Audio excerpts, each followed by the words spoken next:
Vamos a dialogar con justamente Luis Agusti Ruiz. Bienvenido, un gusto tenerlo en este ciclo. Al contrario, muchas gracias a ustedes por invitarme y por invitarnos a la Escuela de Librería de Barcelona. Luis es profesor de Facultad de Información y Medios Audiovisuales de las asignaturas de Desarrollo de Colecciones y Recursos y Servicios de Referencia, docente del programa de Bibliotecas y Archivos en la Era Digital de la Universidad de la Experiencia, de las asignaturas Redes Sociales y Búsqueda de Información en Internet y las Bibliotecas, Conocimiento y Uso, coordinador de PolDoc Hispánico, Directorio de Políticas de Desarrollo y Gestión de Colecciones Documentales, miembro del Observatorio de Bibliotecas, Libros y Lectura. Ha sido director de la Escuela de Librería en la Universidad de Barcelona, de la Biblioteca del Instituto Cervantes, de Nueva York, de Bruselas, de Lisboa.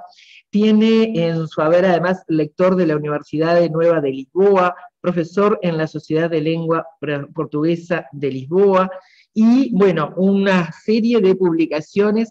Es un extenso currículum, pero justamente nos compete en este caso conversar con él, porque a través de una de las librerías españolas conocimos la carrera de librerías.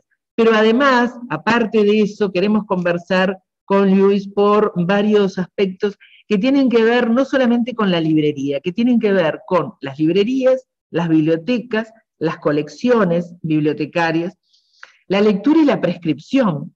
Entonces, empecemos porque, ¿qué pasa? Las librerías van a sustentar los materiales para generar bibliotecas, ¿sí? El mercado es el que va a ofrecer, en definitiva, aquello que vaya a las bibliotecas. Entonces, empecemos primero por las bibliotecas y después vamos a ir a las librerías. ¿Cómo organizamos justamente el acervo, ¿no? ¿Cómo organizamos el acervo, las colecciones, la lectura, la prescripción? ¿Cómo se manejan esos términos en el accionar? Cuando estamos hablando de una biblioteca familiar, de una biblioteca personal, de una biblioteca pública, ¿sí? ¿Qué sentido tiene y cómo llevarlas adelante? Bueno, pues son muchas cosas la pregunta. Empecemos quizás por esta biblioteca personal o familiar. Es cierto que los que ya llevamos unos años, normalmente los que tenemos, digamos, una cierta edad, pues nos acompañan bibliotecas, unas bibliotecas que son casi como esa figura de los círculos del infierno de Dante, ¿no? Que son esas capas pesadas de plomo que acompañan a los condenados, pero que en las generaciones más jóvenes quizás no están presentes. Cuando hace 30 años un estudiante empezaba a tener pues, un interés por el conocimiento, por la literatura, por compartir, la idea de crearse una biblioteca privada, personal, era de algún modo algo consustancial. En la actualidad no es así. Los alumnos que tenemos de 18, 19, 20 años pues no tienen esta idea de crearse esta biblioteca. De hecho, incluso en algunas, no vamos a hablar de marcas de mobiliario, pero algunas marcas de muebles pues ya empiezan a sacar los libreros, estas estanterías que todos conocemos con letras, con diéresis y así, para, porque las casas ya no tienen tanta necesidad de este material. Quizás también tiene que ver con las épocas en las que nosotros vivimos. Nosotros quizás, los que ya tenemos una cierta edad, pues vivíamos en un tiempo que era abundante y una información escasa. Y en este momento estamos al contrario, estamos en una época de tiempo escaso y de información abundante. De hecho, algunos de nuestros hijos, que vemos que quizás no leen tanto o que no quieren poseer, simplemente es que es tanta la información que tienen, es tanto el agobio, digamos, esta infoxicación que le llaman incluso los especialistas, que quizás tienden a ir más ligeros de equipaje. Es decir, que la idea de tener una biblioteca está asociada con el tiempo y con una época vivida que ya no es la presente. ¿Qué tenemos que hacer con estas bibliotecas personales? Pues sobrevivirlas. Hay una serie de lecturas que son muy interesantes al respecto. Yo siempre recomiendo una que es de Alberto Mangel, en relación con la lectura y con la creación de bibliotecas, Colasso y otros tantos, incluso Carrión. Hay gente que ha reflexionado sobre este tema de tener bibliotecas. ¿Cómo las ordenamos? Pues como a uno le apetezca, como a uno le parezca. Las ordenaciones son infinitas. Uno lo puede tener ordenado por colores. Recuerdo una persona que regresó a su casa y se encontró que la señora que ayuda a la limpieza le había caído y había reordenado todos los libros de la librería por colores. O sea, que a la persona que lo encontró casi le da un patatús, ¿no?, de encontrar aquello así. Hay gente que los ordena por autor, por género. Depende mucho de la cantidad de libros que se tengan y de qué materias se construya esa biblioteca. Hay personas que prefieren no tener ningún tipo de orden, que sea algo así como un lento naufragio de lo que vaya cayendo. Hay gente que es absolutamente, que tiene esta enfermedad del TOC, de tener todo ordenadito y casi bien puestos. Incluso se puede bromear, hay alguien que lo ordenó separando los autores de las autoras y solo acercando los autores a la autora si estaban casados. Otra broma de este tipo era esa novela, una novela bastante curiosa en la que hay un bibliófilo que es pornógrafo al mismo tiempo y que ordena toda su biblioteca de lo que es más excitante a lo que menos. Es decir, que uno puede hacer lo que quiera con su biblioteca, porque la ordenación que haga realmente será aquella que le sirva más. Sobre todo a partir de grandes núcleos temáticos. Si uno tiene 3 libros de fotografía no es necesario ordenarlos. Si Claro. tiene 3.000 seguro. Si uno tiene libros de arte, vale, pero si no los tiene, pues eso. Así como tú decías que predomina más la información, ¿no? También predomina, hay una predominancia de se publica mucho, y no todo lo que se publica, como decía en un reportaje Canela, ¿no?, en su programa, no todos los libros que se publican vale la pena el papel con el que salieron adelante, ¿no? Es decir, capaz que hubieran sido mejor que el árbol siguiera en pie, ¿no? Entonces, y mencionaste la edad entre los 18 y los 19, es decir, eh, esos niños, adolescentes, primero jóvenes, que no tienen todavía deseos de tener una biblioteca, ¿no? Pero entonces ahí también, como hay una superabundancia de publicaciones, se requerirá ciertas orientaciones de parte de los bibliotecarios, ¿no?, de bibliotecólogos, porque capaz que ahora se exige más la lectura para cumplir con esa función de mediación, ¿no?, de orientación al otro.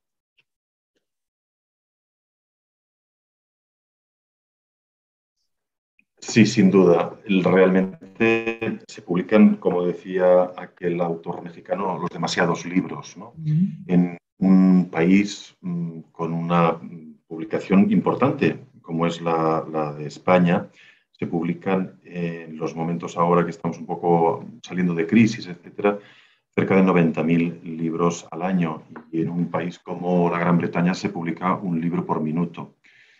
Es cierto que quizás hay algunos libros que no merecen el papel que se ha producido para imprimirlos.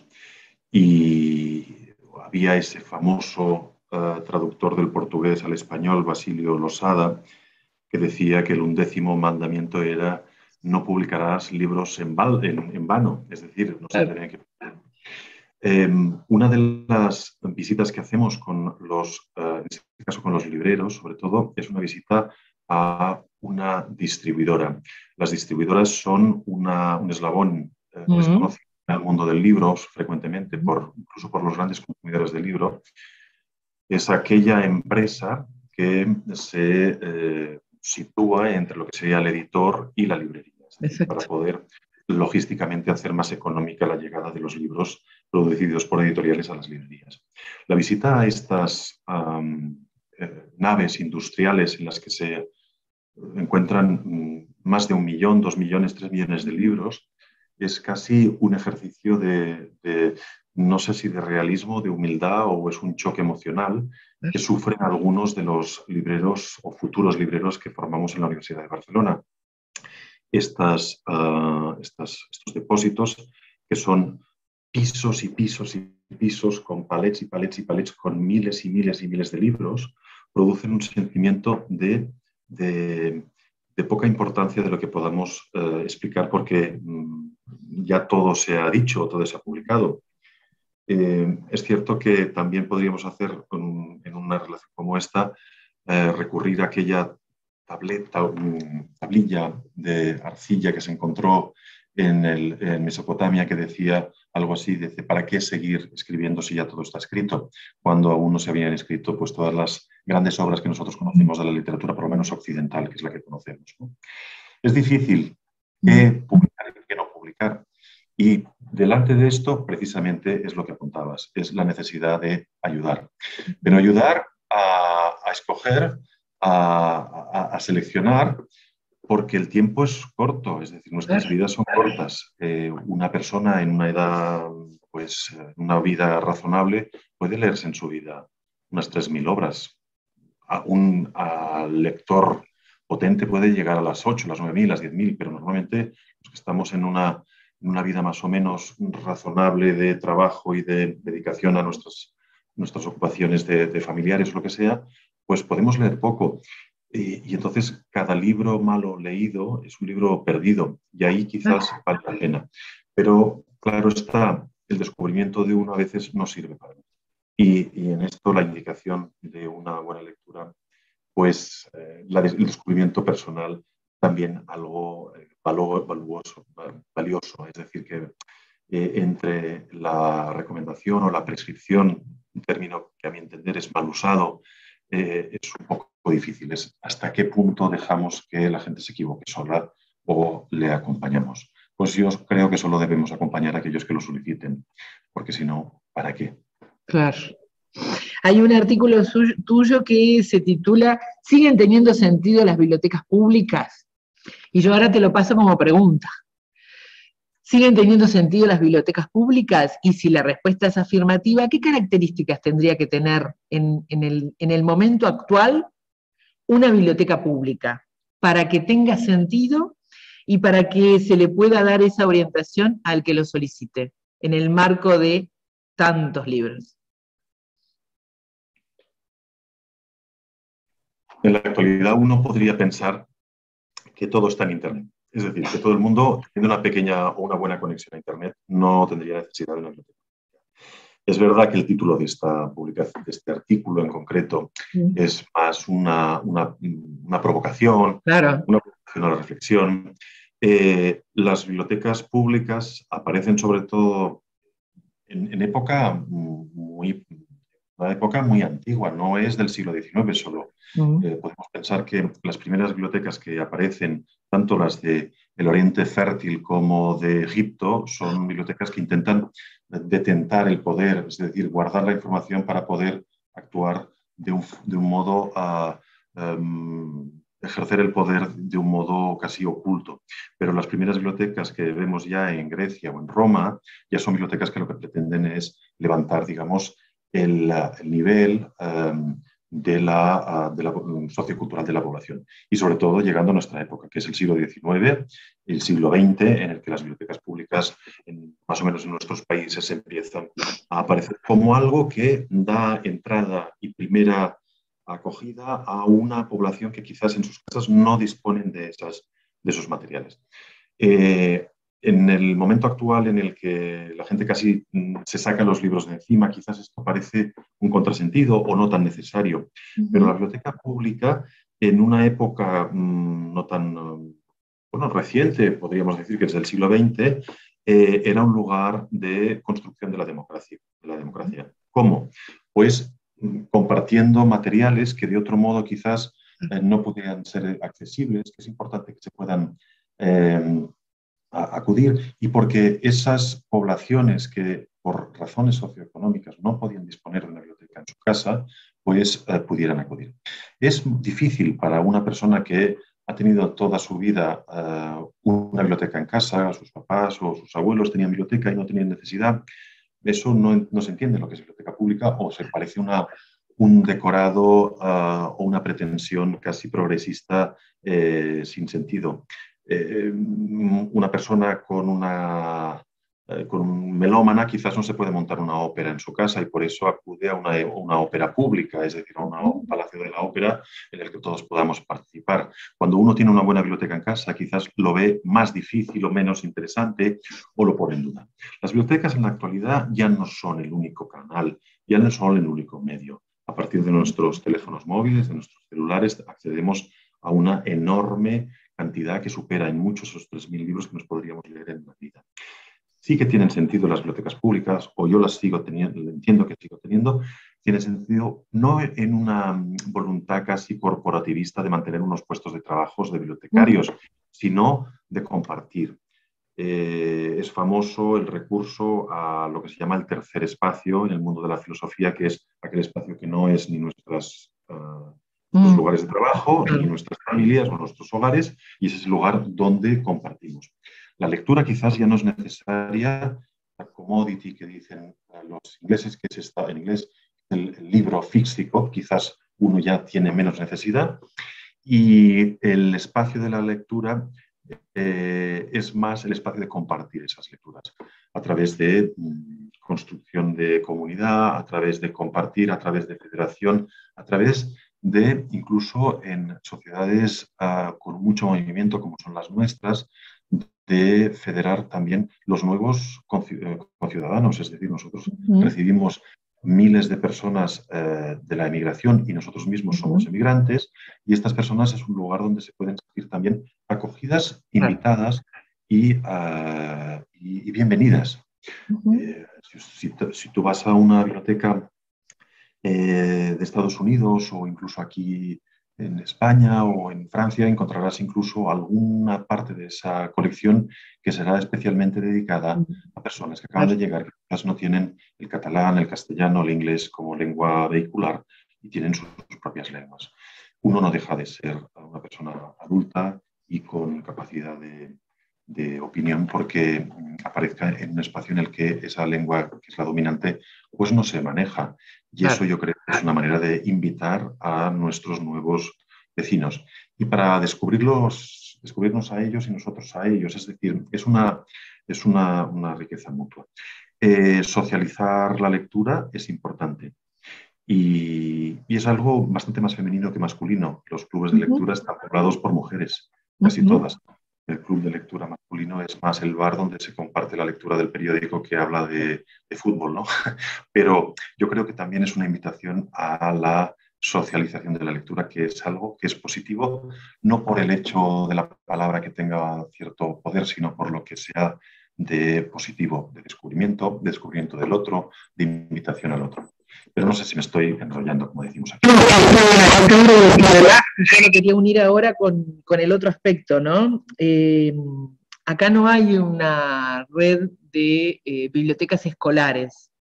Cuando hablo de bibliotecas escolares, hablo de bibliotecas escolares en centros educativos públicos, ¿tá? Entonces, en esa misma línea, ¿no? Las bibliotecas públicas, pero ahora las bibliotecas públicas escolares. Si nos centramos en mirar ese aspecto en el momento actual, con esa tecnología a la que acceden todos los escolares, que tienen su último celular, ¿me explicó? O el penúltimo, ¿sí? ¿Qué características tendrían que tener una red de bibliotecas escolares para que tuviera sentido en espacios de educación pública, sabiendo que los chiquilines que están en las aulas, cada uno tiene su celular? Sí, es muy interesante esta pregunta. Para empezar, en nuestra universidad, por ejemplo, tenemos un máster de bibliotecas escolares que lo hacemos la Universidad de Barcelona con la Universidad Autónoma de Barcelona. Este máster choca o contrasta con una realidad que es la catalana, en la que las bibliotecas escolares hasta la fecha son la parte que no hemos resuelto bien en este lugar. Es decir, bibliotecas públicas son vanguardistas, las bibliotecas universitarias son de lo mejor que hay, pero la biblioteca escolar es nuestro gran defecto. ¿Qué se espera con el nuevo plan de lectura nacional que esto se resuelva? El problema está en que yo creo que las autoridades públicas e institucionales son las primeras que se tienen que creer que esto tiene sentido. Y tiene sentido precisamente porque como todo el mundo piensa que todos los muchachitos y muchachitas de 10 años ya tienen un celular, con aquel terminal ya tienen acceso a todo. Pero no, el acceso a la lectura tiene que ser un acceso a la lectura profunda. Hay algunas experiencias sí positivas aquí en Cataluña, por lo menos, y muchas y de buenas en Galicia, que es un lugar que vale la pena descubrir en lo que es la biblioteca escolar, en la que lo que se hace es una lectura compartida, es decir, un tiempo en el calendario escolar, en el horario escolar, por ejemplo, media hora de lectura diaria, una media hora de lectura que se produce en esa biblioteca escolar, en la que no hay los celulares o están fuera de circulación en ese momento, pero en la que la lectura puede ser cualquiera, puede ser un periódico puede ser un periódico, puede ser una revista, puede ser un cómic, puede ser un manga, puede ser cualquier cosa. Es decir, la lectura, pero no connotada con, tiene que ser alguna lectura seria o algún autor profundo. No, no, no, no. Leer puramente. Y no solo leer los muchachos, sino también el profesor. Es decir, esa media hora está obligado todo el mundo a leer. Una lectura que tiene que ser de tipo, no de trabajo. Uno de los temores principales de los alumnos es que a uno le pongan una lectura que le encante, que le guste, que le apasione, Claro. le tengan que hacer una ficha de lectura. Es como si agarráramos a los muchachitos que regresan de la media parte de la escuela que han ido a jugar a fútbol, por hacer el símil o a básquet, y le dijéramos, vale, los que habéis jugado a fútbol tenéis que calcular la parábola del chut, aquel que hicisteis cada vez que regresen del fútbol. Claro, los muchachos dejarían de jugar al fútbol solo por no hacer la parábola. Claro. Vale, ya he entendido que esto a mí me va a traer trabajo. Es decir, el espacio de lectura tiene que ser un espacio de lectura franco, libre y sin más objetivo que la lectura en sí mismo. Los resultados que se han obtenido en estas escuelas catalanas que estaba mencionando, de esta lectura en la que el profesor que acompaña o maestro que acompaña o maestra que acompaña en ese momento a los muchachos están dando resultados que son positivos. Y yo creo que aquí habrá una inflexión en los próximos años, o así lo espero, o quizás es que peco, como siempre, de esperanzado. Bien, pero está interesante cuando dices todos tienen que leer, ¿no? Porque a veces en el mundo de la mediación para niños y para adolescentes, a veces lo que falla es que el mediador no lee. O sea, tiene claro que tiene que incentivar a la lectura, tiene claro que tiene que hacer una selección atractiva de textos, de libros, de materiales, pero a veces la pata renga es que no es lector personal, ¿no? En su vida personal, el mediador, ¿no? Entonces, y eso se da inclusive en la formación de maestros, es decir, en los primeros mediadores profesionales, ¿no? Más allá de la familia, que están en contacto.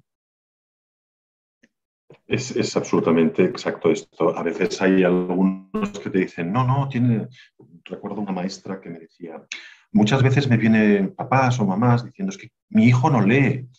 Y esta maestra decía, ¿ya le ve a usted leer? Dice, no, nunca, pero yo creo que ella lea o la persona lea. Claro.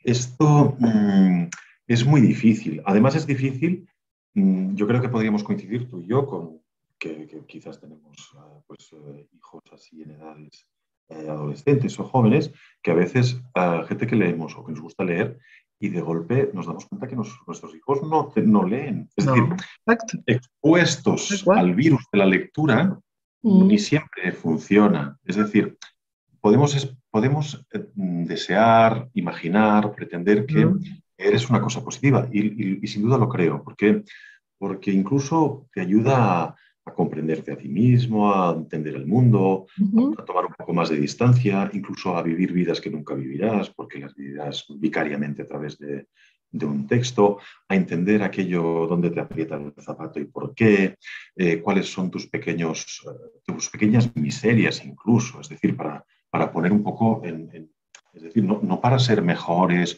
ni para ser felices, ni todas estas cosas cursis que a veces se dice de la lectura, sino por una cosa mucho más inmediata, que es una vida pues un poco más entretenida, una espera menos tediosa, lo que sea. La lectura para mí es incluso una comprensión y una preparación para estar más preparado, valga la redundancia, para enfrentarte contigo y con el mundo, con las dos cosas, porque no solo con el mundo, también contigo mismo.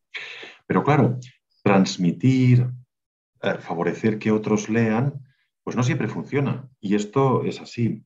Hay un texto reciente, se editó, me parece que estamos en el año 2022, 21, de Jesús Figuerola, que explica que él, que ha sido maestro, que ha sido responsable de planes de lectura, que ha sido editor, etcétera, esto en Valencia, en España, decía, de lo único que soy capaz es de reconocer que no sé cómo se crea un lector. Ahora bien, sé perfectamente cómo logras que un lector no lo sea. Es decir, tú puedes exponer, es como si ahora pues, nos reuniéramos favoreciéramos a una persona joven, pues descubrirles la ópera, la música, el teatro. Pero claro, si le ponemos la consagración de la primavera o alguna cosa así, lograremos que aquel nunca más ponga los pies, si es su primera, digamos, concierto o lo que sea. Y en el caso de los libros hay una serie de cosas que son constatables que ayudan a desaparecer lectores, a hacer que haya lectores. Y bueno, pues son cosas. Y la mediación tiene que ser también alguien que nos seduzca. Si tú vas al mercado y vas a la pescadería y la persona que te está poniendo el pescado le da asco ese pescado, probablemente no logrará que vendas más, lo venda más ella, ni que tú alguien que te tenga que seducir en alguna lectura, te tiene que seducir de algún modo por aquellas vías que sean, pues eso, sentimentales o emocionales. Y por otro lado, sabiendo que a veces nosotros ya con la distancia de edad podemos ser contraproducentes. Es decir, que yo le diga a mi hijo de 20 años, pues estupendo, lo que conseguirá es sobre todo lo que no voy a leer es esto, ¿no? Y en cambio, si se lo comenta una compañera o un compañero 2 años mayor que él, sí, y sobre todo porque le diga algo a él, porque le interpele, porque sea algo que sea importante para él y para su vida.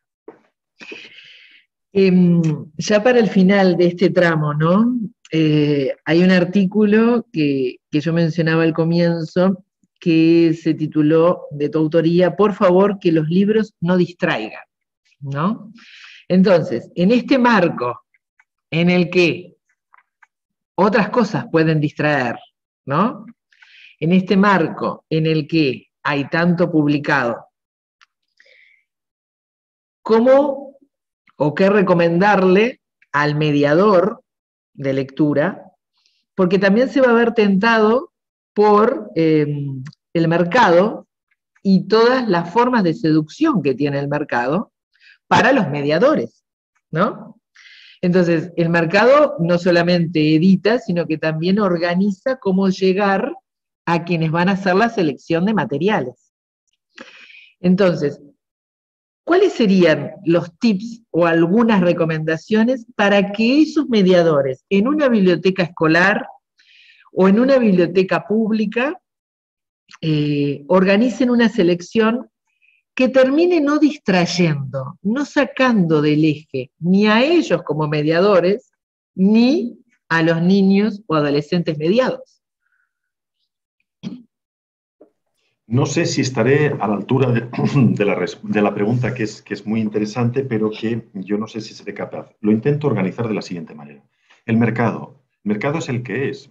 Y el mercado responde a una, digamos, petición o solicitación por parte de los consumidores, que no son los propios niños ni niñas, que son Exacto. papás y las mamás. Yo me he dado cuenta que, por ejemplo, en algunos casos hay autoras o autores que reciben de sus agentes literarios la petición, por favor, ¿puedes hacer un libro sobre cómo sacar, no sé cómo le llaman en Exacto. Uruguay, chupete o como lo llamen? Exacto. Uh, ¿Cómo, es decir, el libro no como espacio de fuga o de distracción, sino como manual de buenas maneras, Exacto. manual de buenas prácticas, espacios de justicia social, etcétera? Si nosotros empezamos a hacer que toda la publicación infantil sea para evitar la violencia, para evitar la discriminación por género, por raza, por origen, por lo que sea, si buscamos si en el fondo buscamos en el libro infantil lo que antes nos habían encasquetado con la historia sagrada hace 100 años, estamos fatal. Si lo que Exacto. estamos buscando son vidas de santos, estamos provocando que aquello sea una lectura moral. Y la moral a un niño le trae al pairo, porque lo que le interesa quizás es algo que quizás a nosotros como adultos queremos que nuestros niños no sean racistas, no sean clasistas, no sean sexistas, no sean violentos, etcétera. Claro está, porque nuestra sociedad lo que quiere ser es justa, Claro. socialmente, lo que sea. Pero atención, si nosotros todo el producto editorial lo estamos focalizando para ser niños, vamos a llamarle socialmente impecables, quizás estamos haciendo un producto comercial, literario, que quizás al final aburra a los niños. Los niños también quieren, yo qué sé, yo de pequeño he leído cosas que son una animalada vistas en la actualidad, porque Claro.